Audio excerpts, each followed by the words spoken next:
Pour commencer ce récit, il faut d'abord remonter quelques années en arrière.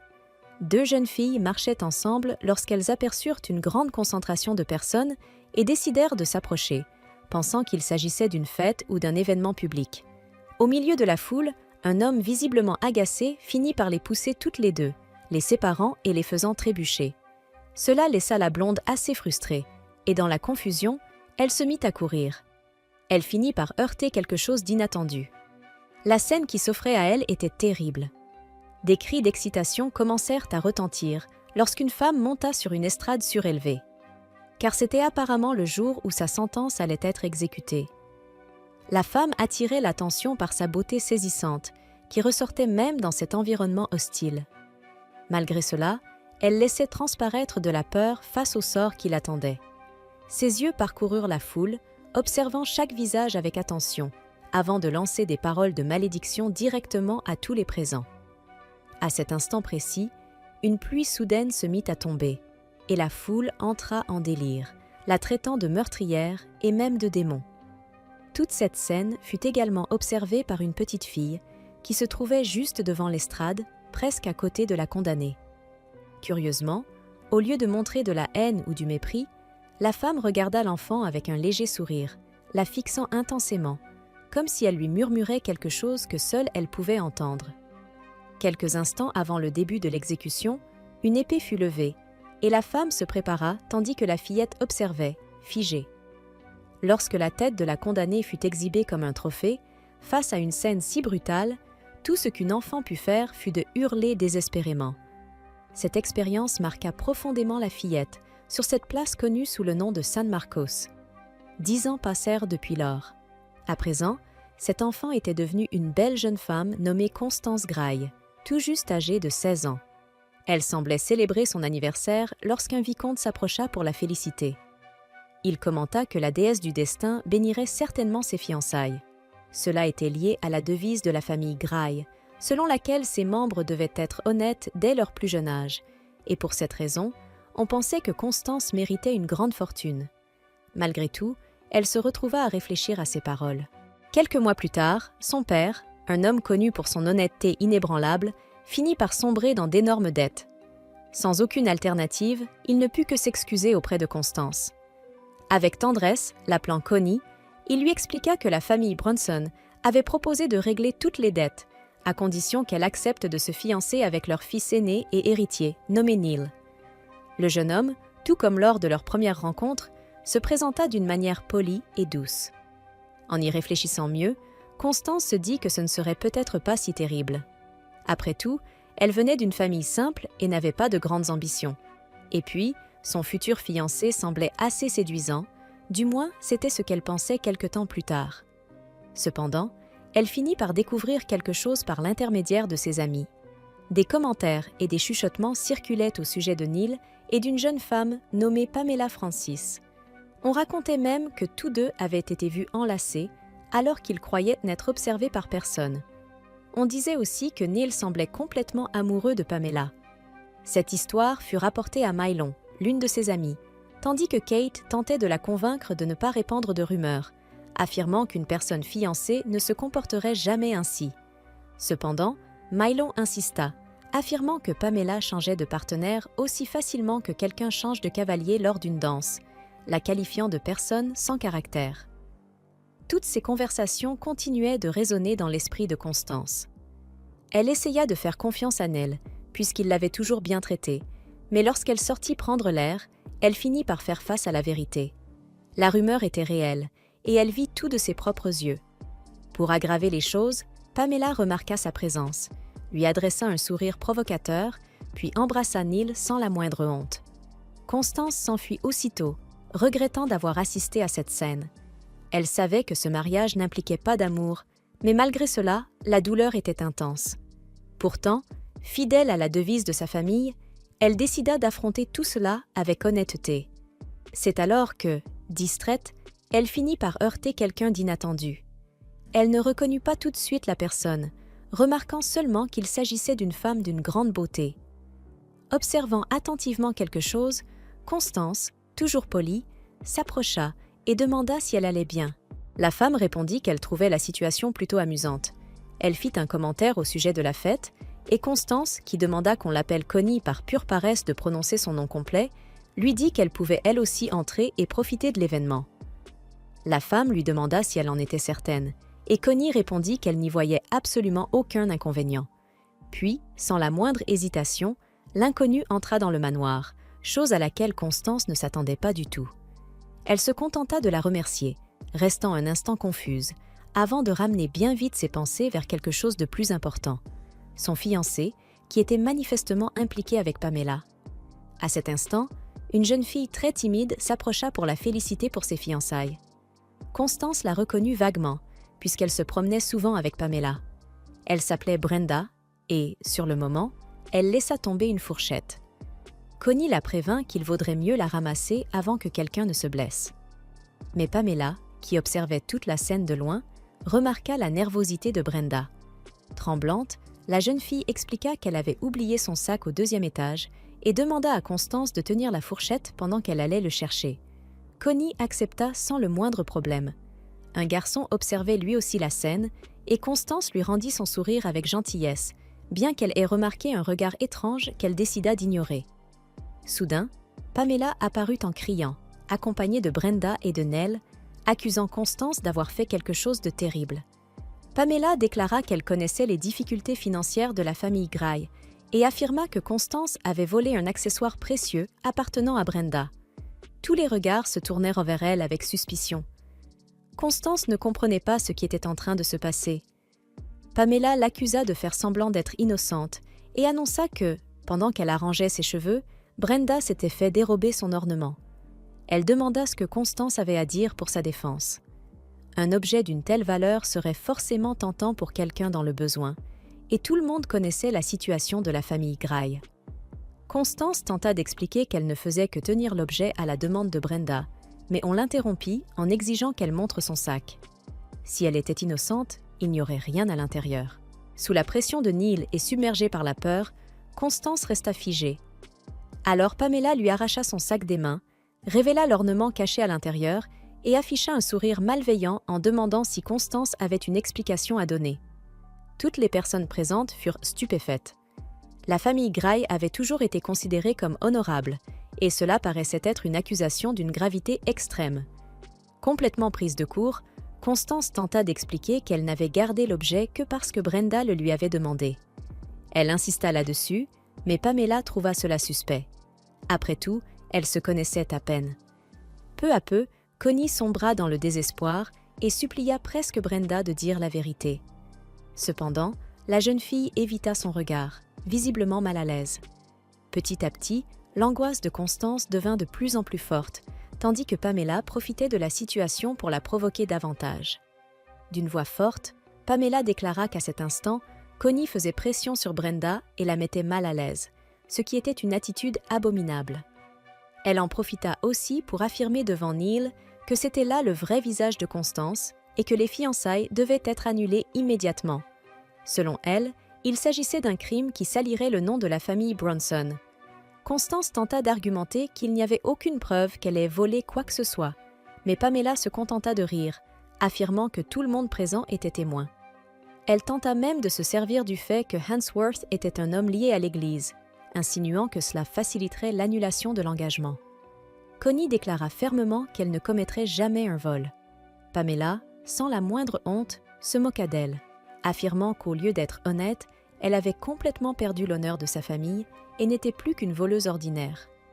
À cet instant, Constance sentit peser sur elle le mépris de tous ceux qui l'entouraient. Elle chercha quelqu'un qui puisse l'aider, y compris le jeune homme qui avait tout vu, mais il préféra rester silencieux, dépassé et incapable d'agir. Constance tomba à genoux, suppliant que quelqu'un lui vienne en aide. C'est alors qu'une voix douce déclara que tout allait bien. Une femme d'une beauté extraordinaire s'approcha et affirma qu'elle pouvait l'aider, mais qu'elle demanderait quelque chose en retour. En entendant cette voix, Constance frissonna, car elle la reconnut immédiatement. Soudain, la posture de cette femme changea complètement. Une légère brise traversa l'endroit, surprenant tout le monde, tandis que Connie laissa échapper un rire discret, se demandant qui était le véritable voleur dans cette situation. À cet instant, Pamela, déjà fortement affectée par l'alcool, explosa de colère contre Connie, affirmant qu'elle en avait assez de cette prétendue honnêteté. Elle n'avait jamais réussi, encore moins accepté, le fait que Constance se soit fiancée à Neil Bronson. Pamela n'avait jamais compris pourquoi Connie recevait toujours un traitement spécial. Même si elle se croyait supérieure, tant par la richesse que par l'apparence, toute cette frustration était précisément ce qui l'avait poussée à créer ce scandale. Malgré tout, la dispute continua. Pamela demanda si Connie insinuait qu'elle était une voleuse. Avant qu'elle ne puisse répondre, quelqu'un commenta ce qui s'était passé dans les jardins, insinuant si Pamela savait qu'elle s'impliquait avec le fiancé d'une autre femme. Cela la rendit extrêmement embarrassée. Elle tenta de se justifier, affirmant qu'ils s'étaient seulement embrassés. Nell lui cria de se taire. Tandis que les personnes autour commençaient à la juger, Connie se moqua de la situation, s'excusant avec ironie et disant qu'elle ignorait qu'embrasser le fiancé d'une autre femme n'était pas considéré comme du vol. Malgré cela, Pamela insista sur le fait que Connie avait volé l'ornement de Brenda. C'est alors que Constance tourna son attention vers le jeune homme qui avait tout vu. Se souvenant de son nom, elle l'appela Wayne et lui demanda, devant tout le monde, s'il ne voulait pas raconter ce qu'il avait vu. Wayne devint visiblement nerveux, mais resta silencieux. Connie déclara alors qu'il devrait faire attention, car, en plus de lui, d'autres personnes avaient également vu ce qui s'était passé. Puis, Connie lui cria de la regarder droit dans les yeux. La pression fut si forte que Wayne n'en put plus et dit la vérité.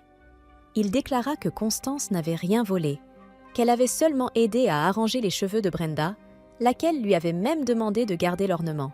D'autres personnes, saisies par la peur, commencèrent à confirmer l'histoire. Pamela paniqua. Nell demanda alors si tout cela était vrai. Sans issue, Pamela tenta d'utiliser Brenda comme excuse, affirmant qu'elle avait menti. Connie répliqua en déclarant que Pamela traitait Brenda avec cruauté.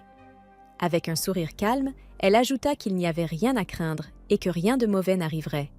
Ce fut trop pour Brenda, qui se mit à pleurer. Pour aggraver les choses, à cet instant, M.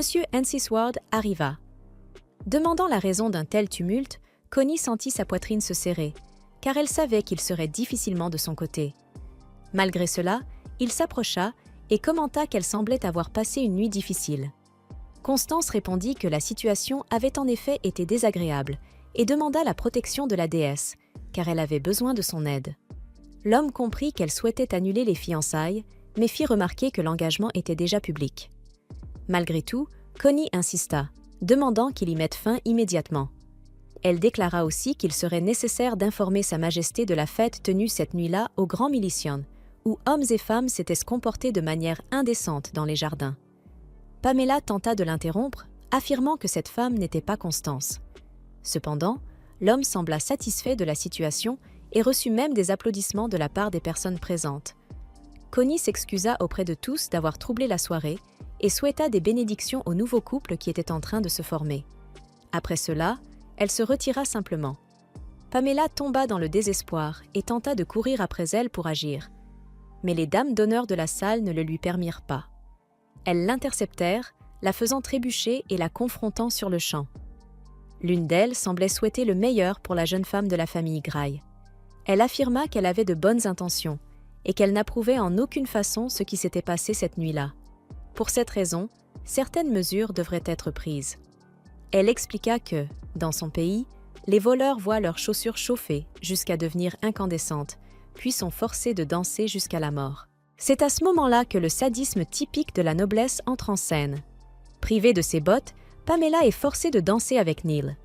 Et cela se répète durant 10 longues années, au point que beaucoup se demandent combien de temps elle pourra encore supporter une telle épreuve. La plupart des gens furent choqués de la voir cette nuit-là, comme s'ils assistaient au retour de Scarlett Castile, revenue tout droit de l'enfer. Après tant de souffrances, le lendemain arrive. Constance se réveille en croyant que tout ce qu'elle a vécu n'était rien d'autre qu'un simple cauchemar.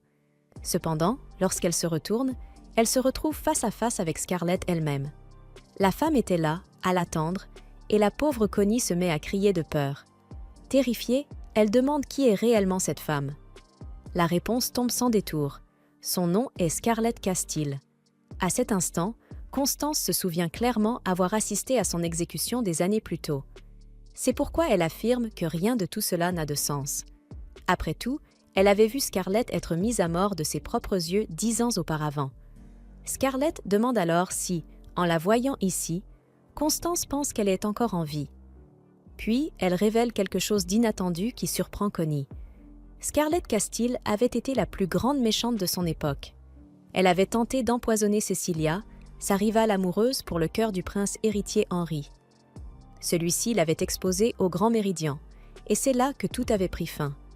Ses fiançailles furent rompues, et ses actes finirent par mener à sa condamnation ainsi qu'à sa sentence de mort.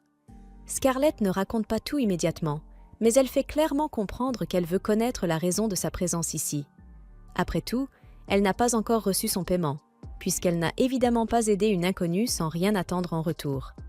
Constance se souvient alors avoir entendu cette voix pendant qu'elle était agenouillée, suppliant qu'on l'aide. Scarlett explique que le paiement sera simple. Constance devra passer le reste de ses jours à l'aider à accomplir sa vengeance, et ainsi s'achève cette partie de l'histoire. Scarlett prit la décision d'envoyer en enfer jusqu'au dernier de ces misérables qui l'avaient fait exécuter. On pourrait croire qu'elle savait qui ils étaient, mais elle n'en avait pas la moindre idée. Comment aurait-elle pu le savoir? Après tout, elle avait été piégée. Elle n'était pas du genre à recourir à quelque chose d'aussi banal que d'empoisonner Cecilia. Constance deviendrait son agente, celle qui démasquerait le véritable coupable et le condamnerait à un enfer bien réel sur Terre. Connie se montra sceptique, mais Scarlett lui rappela que sa famille était criblée de dettes. De plus, avec l'annulation de son mariage, elle n'avait guère d'autre choix. Scarlett lui demanda alors si refuser de rembourser correspondait vraiment à la sincérité dont la famille Gray se vantait tant. Constance dut accepter le marché. Peu après, elle se rendit dans un orphelinat et déclara à la religieuse qu'elle venait au nom des Orlamins, se présentant sous le nom de Letty. Elle expliqua que la famille souhaitait recueillir des lettres provenant de la maison des Marys pour les enfants orphelins, afin de commémorer en ce jour la mort de Lady Lily. Tout cela faisait partie du plan visant à interroger ceux qui auraient pu savoir ce qui était réellement arrivé à Scarlett. Elle pensait que Lily Orlamond pourrait être utile, puisqu'elles avaient été amies. Après la mort de Scarlett, Lily s'était consacrée aux œuvres charitables afin d'expier ses fautes. On la surnommait le lys blanc de la charité pour son sens de la justice, et Constance l'admirait beaucoup. Pourtant, 2 ans plus tôt, Lily s'était empoisonnée, mettant fin à ses jours dans la chapelle familiale. La raison de ce geste restait inconnue à ce jour. Pour Scarlett, cela n'avait aucun sens que Lily ait choisi de se donner la mort, surtout pour quelqu'un d'aussi mal intentionné. N'était-elle pas amie? Apparemment, Scarlett ne voyait pas les choses ainsi. Elle préférerait faire l'équilibre sur les mains au bord d'une falaise plutôt que de lui tenir compagnie. Constance se rappelait pourtant des histoires racontant que Lily rendait souvent visite à Scarlett lorsque plus personne ne le faisait. À l'époque, Lily savait que Scarlett n'aurait jamais tenté d'empoisonner Cecilia. Cela signifiait donc qu'il existait quelqu'un capable d'avoir monté un piège contre une femme de sa trempe, et elles ignoraient totalement de qui il s'agissait. Ainsi, Lily était venue lui faire ses adieux, pensant que toute cette affaire la dépassait. Elle aurait aimé aider Scarlett, mais sa propre vie lui était plus précieuse. Après avoir reçu les lettres des enfants, Constance devait se rendre sur le lieu où Lily s'était donné la mort. Pour cela, elle devrait s'habiller correctement en religieuse. En arrivant à la résidence du marquis d'Oloman, elle salua le garde. Malgré son regard intimidant, il la conduisit à la chapelle. Une fois à l'intérieur, Constance essaya de rendre hommage à la défunte en priant. Mais Scarlett affirma que Lily ne serait pas satisfaite par ses gestes. Elle préférait qu'elle se dépêche de découvrir la vérité. Connaissant Lily, Scarlett soupçonnait qu'elle aurait laissé un indice derrière le tableau. Lorsque Constance le souleva, elle trouva quelque chose attaché à l'arrière. Soudain, sentant que quelqu'un allait ouvrir la porte, elle prit rapidement l'objet et le cacha. À l'entrée, Scarlett ne pouvait pas croire que c'était Randolph Ulster. Que faisait-il ici? Apparemment, Constance avait dit à Scarlett que Lily avait été mariée à Randolph Ulster de la maison de Richelieu. Cependant, Scarlett le voyait comme son ennemi juré. Certains allaient même jusqu'à appeler Randolph le seigneur de la mort. Randolph demanda ensuite à Constance des nouvelles de George, le petit garçon roux avec qui il jouait souvent à l'orphelinat. Avant qu'elle ne réponde de manière incorrecte, Scarlett lui dit de dire que George avait les cheveux châtains. Tony, en réalité, était le gamin aux cheveux rouges. Belle manipulation. Après avoir clarifié les choses, Constance prit congé. Randolph lui proposa de la raccompagner à l'orphelinat. Elle apprécia l'offre, mais dut refuser, prétextant qu'elle avait des courses à faire. Enfin sortie de la chapelle, elle fut soulagée d'être loin d'une personne si intimidante. Elle se demanda si Randolph se doutait de quelque chose. Scarlett ne pouvait pas le dire, mais savait que l'homme avait un flair bien plus aiguisé qu'il n'aurait dû. De retour dans la chapelle, Randolph remarqua que le tableau était de travers et vit des morceaux que Constance avait décollés par terre. De retour à l'orphelinat, Constance déposa les vêtements qu'on lui avait donnés à la grille, ainsi qu'un peu d'argent. Les enfants s'approchèrent soudainement d'elle. Tony dit alors « Peu importe ce que ça signifie ». Constance était confuse. Il lui expliqua qu'il s'agissait d'un sort pour repérer les mauvaises personnes, qu'ils avaient appris de Lily. Avant de mourir, elle leur avait enseigné ce sort, en leur disant de le réciter à toute personne qui viendrait demander des nouvelles d'elle. Si la personne réagissait, cela signifiait qu'il s'agissait d'une personne très mauvaise. Et dans cette situation, leurs enfants devaient rassembler tout le monde et fuir. Cela voulait-il dire que Lily avait été assassinée chez elle? Constance était épuisée. Elle ouvrit le paquet qu'elle avait trouvé, qui contenait une clé et un morceau de papier avec une seule instruction. Détruire le Saint Graal d'Eris. Aucune des deux ne comprenait ce que cela signifiait. Eris était la déesse de la discorde et des conflits, et la légende de Féris parlait d'une divinité maléfique qui aurait conduit une nation à sa ruine. C'était selon une légende de leur pays, le territoire voisin d'Adelbide. Eris était aussi le pseudonyme que Scarlett utilisait lorsqu'elle voulait s'amuser la nuit. Quant à la clé, elle portait un numéro gravé, mais rien n'indiquait dans quel atelier elle avait été fabriquée. Il n'y avait pas assez d'indices pour comprendre à quoi elle servait. Plus tard, Constance retrouva Kate. Ses amis s'inquiétaient pour elle, surtout après l'annulation de ses fiançailles. Les événements avaient même fait la une des journaux avec le titre « La pauvre Constance Gray prouve qu'un agneau peut charger un chien lorsqu'il est provoqué », selon l'éditorial du Mayflower. Pamela retourna le lendemain dans le domaine de sa famille. Bien qu'il prétendait que c'était pour sa santé, tout le monde savait qu'elle s'était enfuie, comme la petite coquine qu'elle était. Quant à Neil, les clients aristocratiques de la compagnie Bronson commencèrent un boycott. Ce matin-là, il était venu s'excuser auprès de Constance, et elle lui expliqua comment arrêter les personnes qui venaient après eux. Elle ne blâmait pas le reste des gens de la compagnie Bronson. Elle était beaucoup trop sincère pour son propre bien. Pour autant, Kate voulait rester prudente, car Constance était devenue une célébrité du jour au lendemain. Même si Constance ne voulait pas révéler où elle avait été la nuit précédente, Kate n'en avait cure. Elle serait toujours là si son amie avait besoin d'aide. Compte tenu de ce qui s'était passé, Kate pensait que Constance ne voulait plus avoir affaire aux hommes, jusqu'au moment où elle vit une lettre d'invitation au bal d'Amelia Godwin. Kate souhaita bonne chance à Constance dans sa quête pour trouver un nouvel homme. Après son départ, Scarlett décida qu'elles assisteraient au bal, sachant que la baronne Godwin adorait entendre parler des malheurs des autres. Si elles jouèrent bien leurs cartes, Amelia chanterait pour elle comme un canari en saison des amours. En arrivant au bal, Constance s'approcha d'Amelia Godwin. D'un seul regard, Amelia la trouva plus raffinée qu'auparavant, mais elle restait loin de Scarlett. En la salutation, Constance imita parfaitement les manières de Scarlett, au point de faire peur à Amelia. Lorsque Amelia s'éloigna, Scarlett repéra Aisha Huxley et demanda à Constance d'aller voir ce qu'elle avait à dire. Mais Constance paniqua en apercevant Randolph. Elle supplia Scarlett de prendre le relais, mais le fantôme ne pouvait pas supporter l'homme. Elle abandonna donc Constance sans hésitation. Randolph s'avança vers elle, désignant Constance comme la sœur qu'il avait vue l'autre jour. Tentant de feindre l'ignorance, elle essaya de se protéger, mais il alla droit au but. Que voulait-elle? Était-ce le testament de sa défunte épouse ou recherchait-elle autre chose? Effrayée jusqu'aux larmes, elle pria pour qu'on vienne la sauver. Scarlett reviendrait et s'occuperait de ce dont elle fuyait. Prenant le contrôle du corps de Constance, elle demanda à Randolph s'il avait des preuves de ses affirmations. Il proposa de retourner à l'orphelinat pour vérifier si on confirmerait qu'elle était bien la Letty qui avait rendu visite au nom des Orlamans.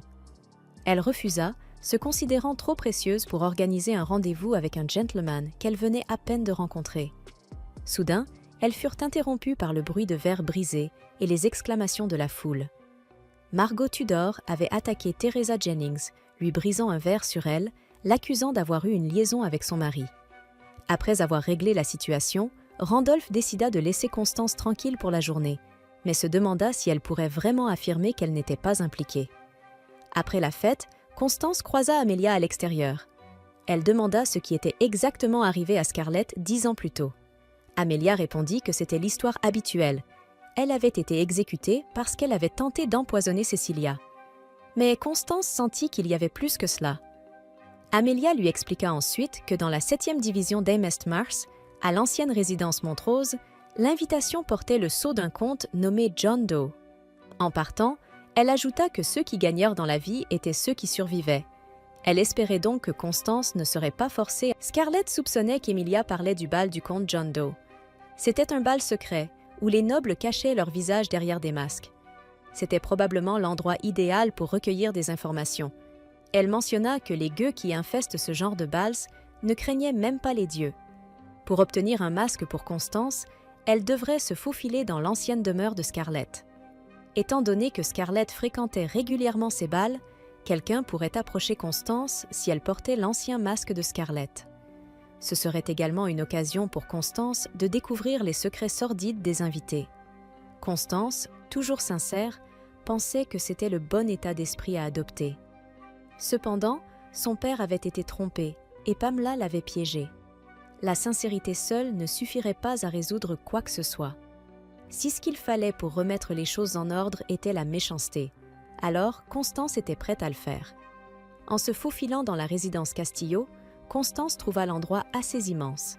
Elle fut arrêtée par un homme sévère qui lui demanda où elle allait. Elle répondit qu'elle se rendait à la salle de préparation, et il la guida dans la bonne direction. Des émotions envahirent Scarlett alors qu'elle fixait cet homme aux cheveux blonds qui était son grand frère. Elle ne pensait pas qu'il y avait beaucoup de ressemblances entre eux. Après tout, ils avaient des mères différentes. Mais Constance pensa différemment, disant que leur manière de s'adresser à elle et l'aura qui les entourait était similaire. Scarlett demanda à Constance si elle avait entendu parler de Cornelia de la Couronne étoilée. Elle était la dernière impératrice du pays voisin de Ferris, connue pour être un vaste empire. À l'époque, l'empire de Ferris poursuivait une stratégie de mariage avec la royauté des nations qui l'envahissait pour les gouverner. Puis, un prince impérial s'enfuit avec une certaine dame, et ils eurent une fille connue sous le nom de Cornelia de la Couronne étoilée. Sa lignée lui donnait droit à de nombreux couronnes de États vassaux, aussi nombreuses que les étoiles, sans oublier le trône impérial. Même Adalbide faisait partie de son empire à l'époque. Quand les États vassaux se rebellèrent finalement et que l'empire tomba, elle échappa à tout danger dans la nation neutre de Soldita. Le temps passa et la rumeur se répandit qu'une fille de campagne à Soldita portait le sang de Cornelia de la Couronne étoilée. Elle était connue sous le nom de Cronus Elinor, la mère de Scarlett. Cela signifiait que Scarlett descendait de la famille impériale de Ferris. Après cette petite leçon d'histoire, Constance récupéra le masque. Arrivée à l'ancienne résidence Montrose, Constance fut autorisée à entrer après avoir prononcé le mot de passe.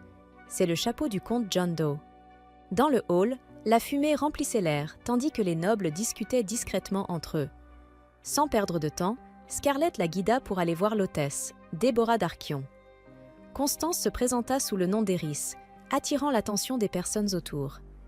Il y avait eu autrefois une invitée portant le même nom, 10 ans auparavant. Mais Déborah affirma qu'il s'agissait d'une jeune fille imprudente qui avait fini par se faire trancher la tête. Elle espérait que celle de Constance resterait bien attachée.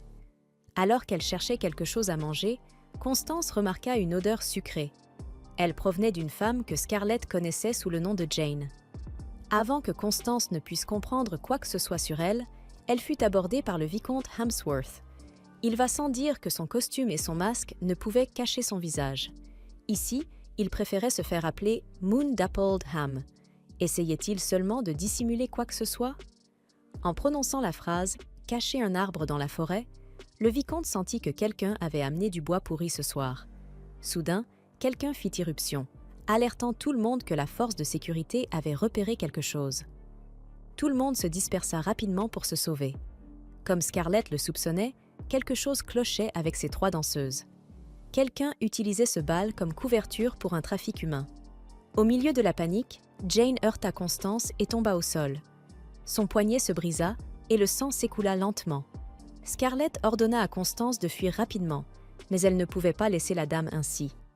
Déchirant sa robe, elle banda la blessure. Scarlett la prévint qu'elle serait perdue si on la capturait. Même si elle n'avait rien fait de mal, elle serait mise à mort en un rien de temps. La bonté de Constance allait causer sa perte. Alors que l'officier la saisissait, Scarlett se mit en colère. La foudre jaillit, forçant l'homme à la lâcher. Un vent violent souffla, éteignant les lumières comme un mauvais présage. L'officier pointa ensuite sa lame vers Constance, exigeant de savoir qui elle était. C'est alors que Randolph vint à son secours, stoppant son compagnon. George argumenta qu'elle utilisait une sorte de ruse, mais Randolph demanda si cela était plus important que de sauver les blessés.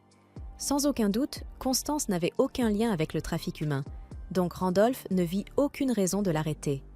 Pourtant, ils se rencontrèrent 3 fois. À ce moment-là, cela devait être le destin. Alors, il lui demanda d'être honnête avec lui. Constance regarda Scarlett pour demander de l'aide, mais elle ne s'en souciait pas. Randolph était né dans la maison de Richelieu. Ils étaient de grands nobles, au même rang que les Castille. Ne voyant pas d'autre choix, Constance lui demanda s'il était prêt à négocier. Il la perça facilement à jour et demanda si elle était prête à subir un scandale. Abandonnant sa sincérité, elle était prête à affronter tout ce que la vie lui réservait. Randolph lui expliqua que la méthode la plus simple était de se fiancer. Avant même de comprendre ses paroles, elle laissa échapper. « Rien ne me ferait plus plaisir. » Et là, elle comprit enfin. Eh bien, il était déjà trop tard. Le lendemain, ils allèrent voir son prêtre pour bénir leur union. Maintenant, Constance comprenait pourquoi Scarlett évitait Randolph. Grâce à cette union, il pourrait régler les dettes de la famille Graille. Et il avait un prétexte pour garder un œil sur elle. Bien sûr, elle serait libre d'annuler les fiançailles avant longtemps. Constance ne voyait pas comment cette union pouvait lui profiter, et elle serait choquée d'apprendre qu'il n'était pas intéressé par le mariage. Avoir un fiancé agirait comme un répulsif contre toute femme qui s'approcherait de lui. Ainsi, au final, l'union était plutôt avantageuse. Passant aux choses sérieuses, elle expliqua qu'elle voulait laver le nom de Scarlett de sa fausse condamnation. Ralph trouva son histoire ridicule. Elle était étrangement cohérente pour une fiction. Parfois, elle ressemblait tellement à Scarlett qu'il aurait presque pu croire qu'elle était elle. Il ne lui en voulait pas de vouloir rétablir le nom de Scarlett. Déclarer son désir d'aider les autres était louable. Randolph demanda si Constance cachait autre chose. Suivant les ordres de Scarlett, elle répondit que non. Mais mon Dieu, elle était une piètre menteuse. Il voyait clair dans son jeu. Les problèmes de dette de Constance étaient réglés. Scarlett considéra alors qu'elle avait fini de l'aider. Cependant, Constance mentionna que lorsqu'elle faisait face à des problèmes qu'elle ne pouvait résoudre seule, elle criait intérieurement pour que quelqu'un vienne à son secours. Et finalement, Scarlett venait toujours la sauver. Elle voulait remercier correctement Scarlett de l'avoir protégée. Maintenant, c'était à son tour de rendre l'appareil. Au bureau de la sécurité royale, Kyle fit irruption dans la pièce, se plaignant que les otages qu'ils avaient arrêtés avaient pris du poison et étaient morts en prison. Mais il confirma que leur chef n'avait pas de tatouage solaire, ce qui signifiait qu'il n'avait aucun lien avec l'organisation de Galice. Il suggéra de faire venir Constance pour l'interroger. Et Randolph le choqua en révélant ses fiançailles avec elle. Il devait également se rendre à la villa Elbat avec elle le lendemain. À la villa, Randolph et Constance allaient rencontrer le prince héritier, Henrik Adelbeid, le même homme qui avait rompu ses fiançailles avec Scarlett. La princesse héritière, Cecilia Adelbeid, entra alors, éblouissante de beauté radieuse. Elle prit rapidement Constance. Entre le regard dur de Randolph et la personnalité éclatante de Cecilia, Constance ne savait pas lequel la terrifiait le plus, et Cecilia n'aimait pas cela. Randy choisit une date de visite alors qu'elle avait des engagements officiels. Comme un interrupteur, sa personnalité devint soudainement condescendante. Voir Randolph dans un tel état fut un spectacle rare pour elle, alors elle lui pardonna. Elle devait recevoir un invité distingué venu du sud après cela. Lorsque Cecilia saisit les mains de Constance, elles étaient si froides, presque comme si sa personnalité éclatante n'était pas réelle. Changeant de sujet, Randolph demanda à Henrique s'il avait eu des nouvelles de l'émissaire de Ferris. Le prince héritier mentionna qu'ils étaient un peuple fier, n'ayant que leur histoire à revendiquer. Peu lui importait que leurs problèmes économiques soient aussi graves que les rumeurs le prétendaient. Sur le chemin de la sortie, Constance demanda à Scarlett pourquoi elle n'aimait pas Cecilia. Cependant, c'était Cecilia qui avait pris en grippe Scarlett en premier. C'était plutôt comme si Cecilia considérait tous ceux qui entraient dans son champ de vision avec inimitié. Un seul mot pouvait vraiment le décrire. Le roi Ernst Adelbeid s'approcha alors de Constance. Il avait entendu dire qu'elle était la réincarnation de Scarlett, mais elle semblait être une jeune femme charmante. Marchant à travers un champ de fleurs, il lui expliqua que les violettes de leur royaume avaient tendance à avoir une teinte rougeâtre. Une légende disait qu'un esprit vivant dans les violettes d'Adelbeid était imprudent. Il s'approchait trop des morts, brûlant en enfer, souffrant lui-même de brûlures horribles. Lorsqu'on lui demanda ce qu'elle pensait de cela, Scarlett prit le contrôle. Elle pensa que peut-être l'esprit de la fleur espérait sauver les morts. Il n'oserait pas fleurir aussi audacieusement s'il n'avait rien à se reprocher. En entendant cela, Ernst pensa à Scarlett. La connaissant, elle aurait très probablement dit « Les affaires des fleurs sauvages ne me concernent pas ». À ce moment-là, c'était comme si le roi pouvait voir Scarlett devant lui. Entre le regard dur de Randolph et la personnalité éclatante de Cecilia, Constance ne savait pas lequel la terrifiait le plus, et Cecilia n'aimait pas cela.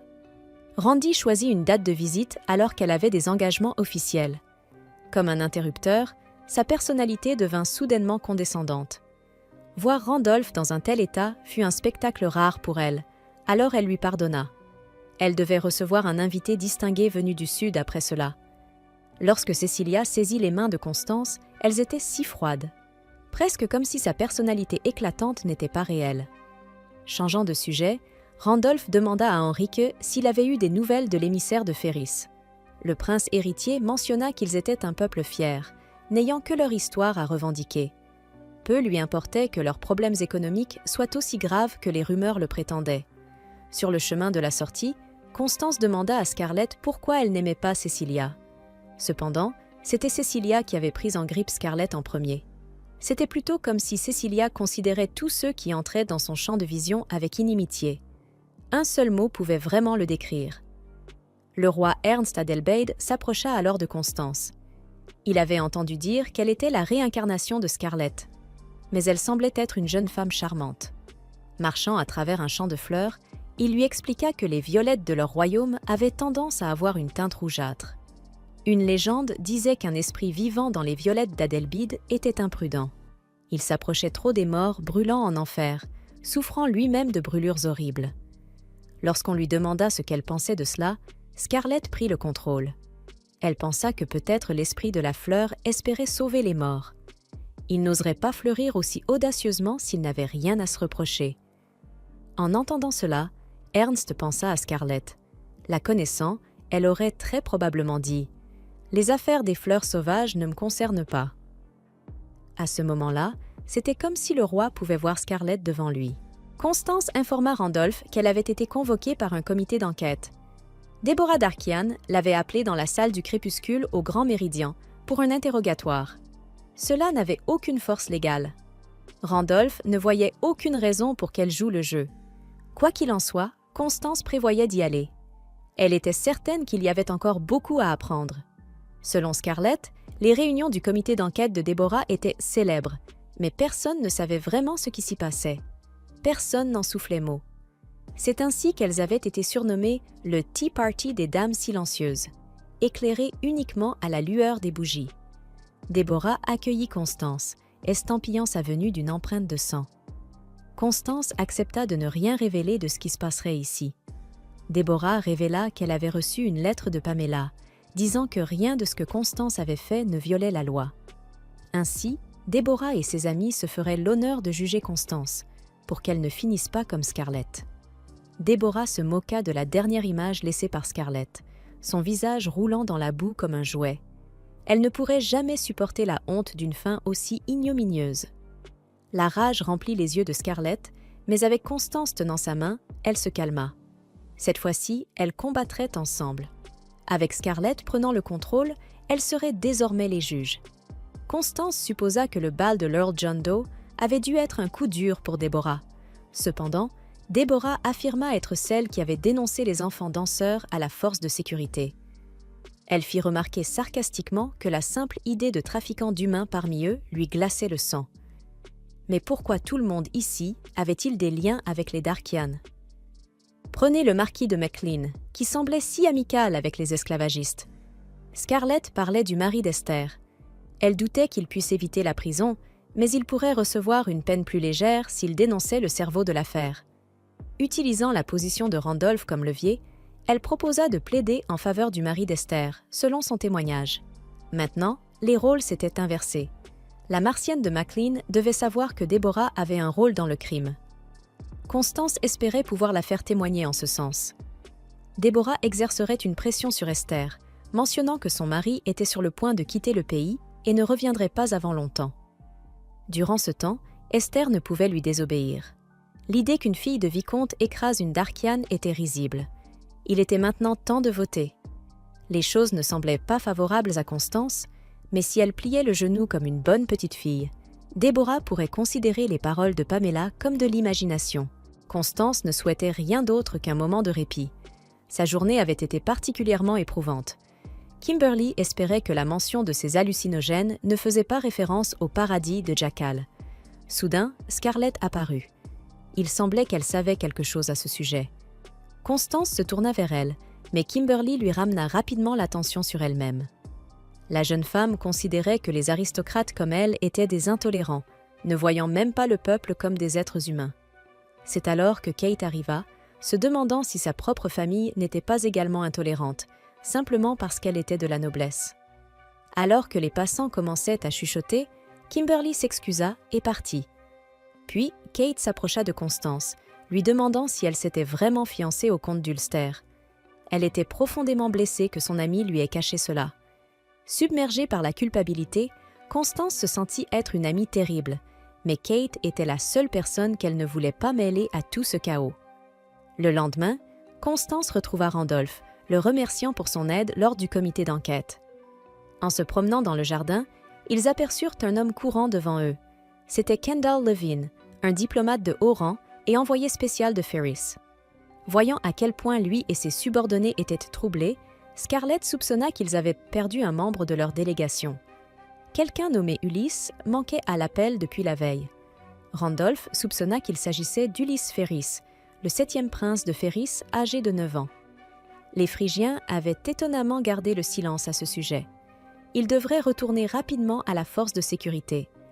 Quant à la rencontre de Constance avec Cecilia, elle promit de rester prudente. La princesse héritière ne lui tendrait pas de piège si elle pouvait l'éviter. Si tout échouait, elle utiliserait son nom comme dernier recours. Scarlett partit alors chercher des indices sur l'identité de l'enleveur du jeune prince malgré toute cette sécurité. Lors de sa rencontre avec Cecilia, le prince héritier fut contrarié d'apprendre que Randolph avait des affaires urgentes à régler. Néanmoins, elle était heureuse de recevoir un invité. Entre-temps, Scarlett informa Constance de ses découvertes.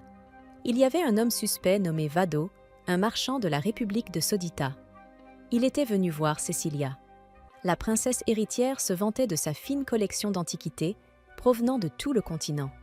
Vado se chargeait généralement de les trouver pour elle et l'avait même visité la veille avec de beaux tapis. Alors que Cecilia versait le thé, Constance remarqua une odeur particulière. Cecilia avait souvent été plutôt fragile et Vado lui avait apporté une tisane spéciale à base d'herbes, en guise de faveur, considérant qu'elle avait failli être empoisonnée. Constance supposait qu'elle devait toujours rester sur ses gardes, d'où le fait que son thé différait de celui de Cecilia. La princesse héritière lui raconta alors toute l'histoire. Le jour où Enrique avait rompu un rendez-vous avec Scarlett pour aller lui rendre visite et prendre de ses nouvelles, Scarlett était furieuse. Cette même nuit, ils découvrirent que l'un de leurs jarres d'eau avait été empoisonné, et la boucle d'oreille de Scarlett se trouvait à côté du récipient empoisonné. Une bouteille de poison à moitié pleine fut également retrouvée chez elle. Suite à cela, elle fut exécutée pour ses prétendus crimes. Mais Cecilia admit qu'elle était elle-même coupable d'être tombée amoureuse d'Enrique, sachant qu'il était fiancé. C'était aussi de sa faute s'il n'avait pas d'enfant. Elle supposait qu'il céderait le trône à son frère cadet, Johan, qui avait un fils et une fille. Cecilia jouait parfaitement la comédie pour gagner les faveurs autour d'elle, mais Scarlett n'était pas dupe. Elle pouvait reconnaître que le thé aux herbes était en réalité un poison provoquant l'avortement. Les effets secondaires devaient ravager ses entrailles. Le corps de Cecilia devait être aussi froid que de la glace. Voir la princesse héritière boire ce thé fit pousser un cri à Constance. Scarlett lui fit comprendre qu'elle allait devenir une cible maintenant, mais Constance ne pouvait pas laisser une personne innocente boire du poison.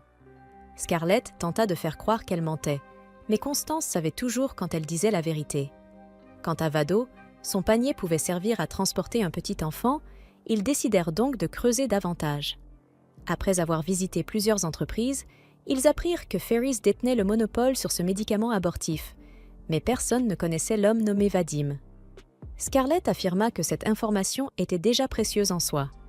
Soudain, leur voiture s'arrêta et le cocher mentionna un problème avec les roues. À son retour, Scarlett remarqua immédiatement que la voix du cocher avait changé. En ouvrant la fenêtre, Constance fut surprise de voir un homme la fixer droit dans les yeux, ce qui la fit reculer pour vérifier s'il s'agissait d'un homme dangereux. Elle prononça les mêmes mots que les enfants lui avaient appris autrefois. L'homme tenta instantanément de déverrouiller la porte, mais Scarlett usa de ses pouvoirs pour le repousser. Désespéré, il sortit un pistolet pour tirer. Mon Dieu, est-elle morte? Du sang éclaboussa la fenêtre de la voiture. Constance était saine et sauve. En ouvrant la porte, elle vit Aldous Clayton. Elle n'en croyait pas ses yeux. Il ne ressemblait en rien à la personne qu'elle avait vue précédemment. Lorsqu'elle le remarqua, Aldous se retourna et déclara qu'il l'aurait laissée tranquille si elle n'avait rien remarqué. Visant son pistolet sur elle, il dit qu'elle était aussi imprudente qu'on pouvait l'être. Peu de temps après, ils arrivèrent à Folkvanger, la maison de l'abondance, dans la rue Rosencreuz, où, comme Constance le savait, le tristement célèbre bordel de luxe.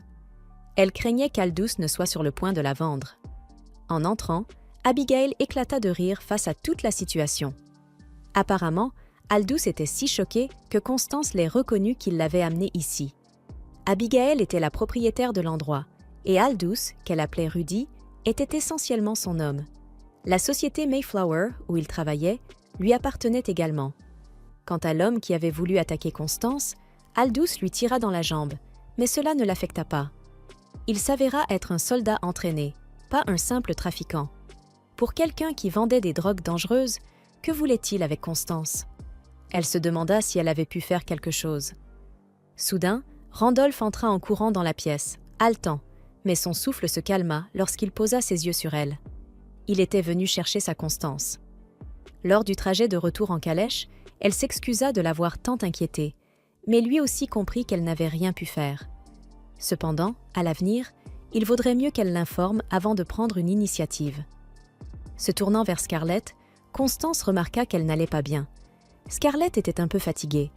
Utiliser ce pouvoir à l'époque l'avait épuisée, et elle décida donc de se reposer un peu. Arrivé à la maison, Kyle s'approcha de Randolph pour lui dire qu'il travaillerait encore tard ce soir-là. Il s'inquiétait du corps du cocher qui avait été abattu. Kyle mentionna qu'il avait un tatouage de soleil à la nuque. Constance se rappela avoir vu le même tatouage sur le corps d'une femme qui s'était effondrée lors du bal masqué.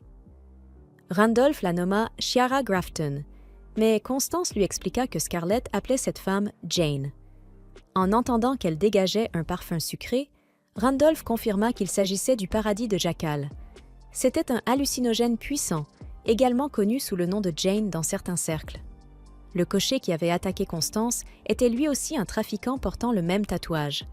Elle se demanda qui étaient ces personnes. Randolph expliqua qu'il s'agissait d'un vaste syndicat criminel qu'il poursuivait depuis longtemps. Meurtre, enlèvement, trafic d'êtres humains, contrebande d'hallucinogènes, ils étaient connus pour tout type de crimes. On disait qu'ils n'appartenaient à aucune nation et feraient n'importe quoi pour le bon prix. Leur nom était Dei Gallus, ce qui signifiait « le coq qui chante à l'aube ». Le lendemain, Kate vint rendre visite à Constance. Un messager de la maison Gray était venu les voir la veille au soir, disant qu'elle n'était pas rentrée chez elle et demandant s'il savait quelque chose. Elle voulait savoir dans quoi Constance s'était encore embarquée. Était-ce quelque chose de dangereux?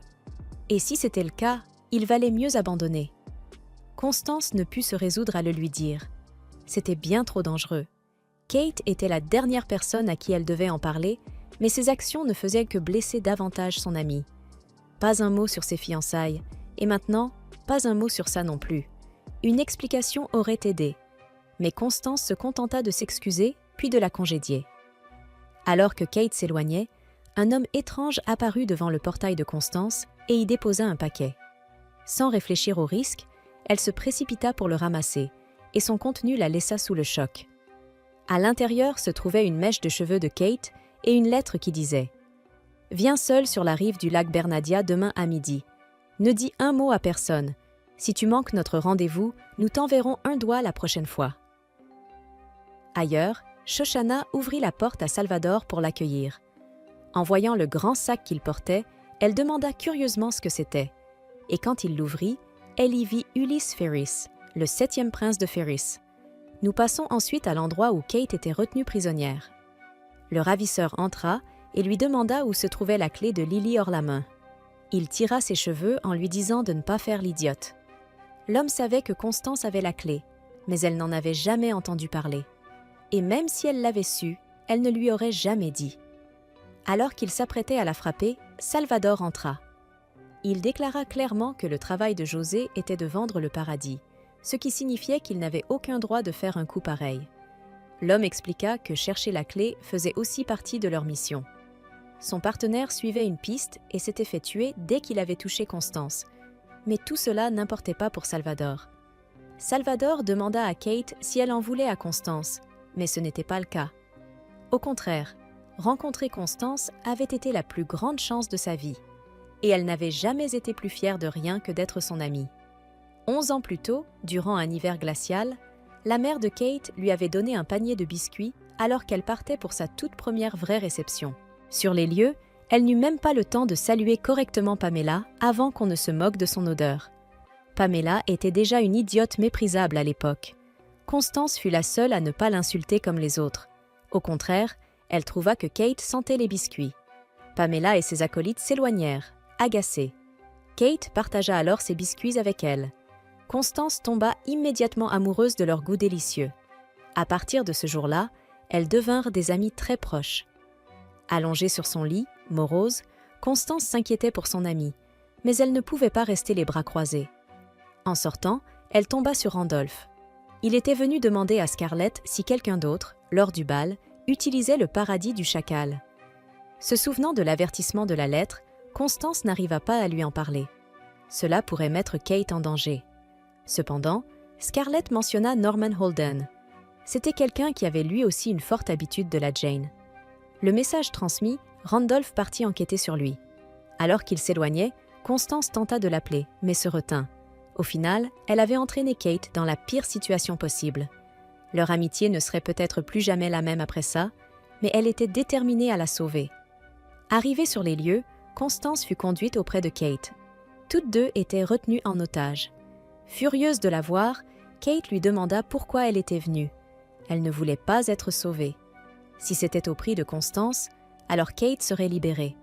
Mais pas comme Constance l'imaginait, plutôt comme quelqu'un qu'on emmène pour être exécuté. Constance hurla qu'il s'arrête.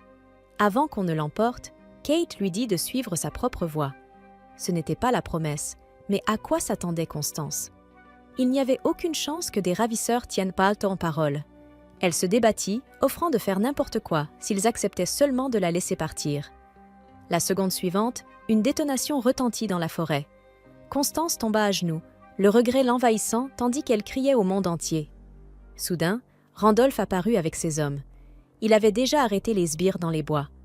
Tout cela n'était qu'une mise en scène, et Scarlett en était parfaitement consciente. Au bureau des forces de sécurité, Randolph révéla que le comte Norman Holden était mort depuis 13 ans. Il n'y avait aucune chance qu'il ait été présent à ce bal. C'était un vieil original dont le passe-temps consistait à prêcher la parole de la déesse aux passants. Un jour, quelqu'un entra dans une rage folle et le tua à cause de ça. Les derniers mots de Norman furent « Que Dieu me sauve ». Et c'est ainsi que Scarlett avait transmis le message à Randolph. Constance s'excusa alors de l'avoir tant inquiétée. Randolph, réalisant qu'il s'était réellement fait du souci pour elle, surprit tout le monde. Puis on leur annonça que le traitement de Kate était terminé. En sortant, Constance fut abordée par Amelia. Aujourd'hui, elle ne cherchait pas à exploiter Constance pour un article sensationnel. Cette fois, elle avait besoin d'aide. Elle détenait une information capable d'ébranler tout le royaume, à propos de Cecilia. Selon elle, la princesse héritière avait du sang de prostituée dans les veines. Sa famille, les Luce, était pourtant une lignée respectable de vicomtes de sang noble. Mais Amelia avait reçu un tuyau. Le registre familial montrait des signes de falsification. Bien que le vicomte Luce ait eu une fille avec son épouse, on disait que cette enfant était morte lors d'une épidémie il y a longtemps. En réalité, le vicomte avait eu une autre fille. Ses yeux rouge-rose prouvaient qu'elle appartenait bien au sang des Luce, mais il l'avait confiée à un orphelinat parce que sa mère n'était que sa maîtresse. On racontait que cette fille et un garçon du même orphelinat s'étaient juré un amour éternel. Le nom de la jeune fille était Cécée. La princesse héritière sortait souvent du palais en secret pour rendre visite aux habitants des bas quartiers. On voyait généralement cela comme la preuve de sa vertu. Cependant, Amélia soupçonnait qu'elle s'y rendait en réalité pour retrouver son ancien amant. Malheureusement, sa source était devenue toxicomane. Elle avait donc besoin de quelqu'un d'autre proche de Cecilia. Et cette personne, ce serait Constance, qu'elle le veuille ou non. Retrouvant Kate, Constance se précipita dans ses bras. Kate tremblait encore à cause du traumatisme. Constance lui annonça alors qu'elle avait quelque chose d'important à lui dire. Au même moment, José fut secrètement extrait de sa cellule. Et cet assassin secret n'était autre que la princesse héritière Cecilia. Elle retrouva Salvador, qui lui demanda de profiter de l'occasion pour porter l'enfant de la princesse. Mais dans son état actuel, accomplir quoi que ce soit serait plus difficile. Quant à la raison de sa présence, il avait un message du quartier général. Ils allaient reprendre le Saint Graal